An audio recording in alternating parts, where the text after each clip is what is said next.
Alors, Charles Leclerc, qui doit être un petit peu frustré encore, comme d'habitude, après ses courses chez Ferrari. Course à la 6e place, est-ce qu'il y a un peu de regret de ne pas avoir su profiter de l'arrivée de la pluie?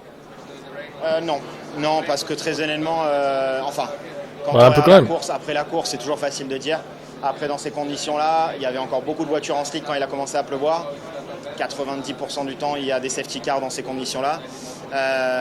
Et donc voilà, c'est un peu un pari qu'on a pris d'essayer de rester le plus longtemps en piste avec Seard en espérant un safety car, chose qui n'est pas arrivée. Donc à la fin, on finit à la même position où on avait commencé.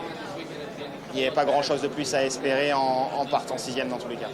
Est-ce que l'enfant du pays a été surpris par l'arrivée de cette pluie et cette zone très glissante dans le secteur Casino, Loves, Portier? Ça glisse beaucoup, mais surtout, je pense.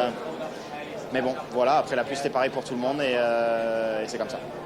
Vous quittez Monaco dans quel état d'esprit? Parce que vous rêviez quand même d'un podium. Dépité. Finalement, c'est Ocon qui récupère ce podium aussi grâce à votre pénalité. Donc, quel est votre état d'esprit ce soir?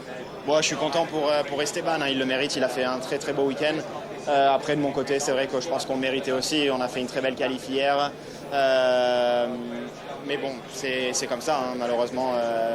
Ça ne veut pas le faire ici depuis quelques années maintenant, mais bon, il ne faut pas lâcher. Dans ces moments-là, c'est là qu'il faut être bon, il faut garder la tête haute et on recommencera l'année prochaine et on verra si ça le fera.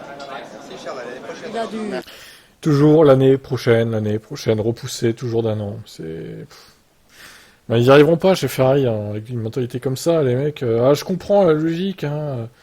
90% de safety car dans ce genre de conditions, bah oui, c'est vrai, mais malheureusement pour eux, il n'y a pas eu de safety car. Donc là, c'est quand même dramatique. Il n'y a plus de crash en F1. Elles sont trop solides, ces voitures, en plus. Regardez, Max Verstappen, il fonce dans les murs pour s'aider à tourner. Le mec n'a pas de... Bon, j'exagère un peu, hein. Mais il n'a pas de dégâts, en fait. Il cède des murs pour tourner, hein, légèrement, mais il cède quand même des murs. Et ça passe. C'est étonnant. Elles sont super solides, en fait, ces voitures, maintenant. Avant, tu touchais le mur, la voiture, elle était désintégrée, quoi.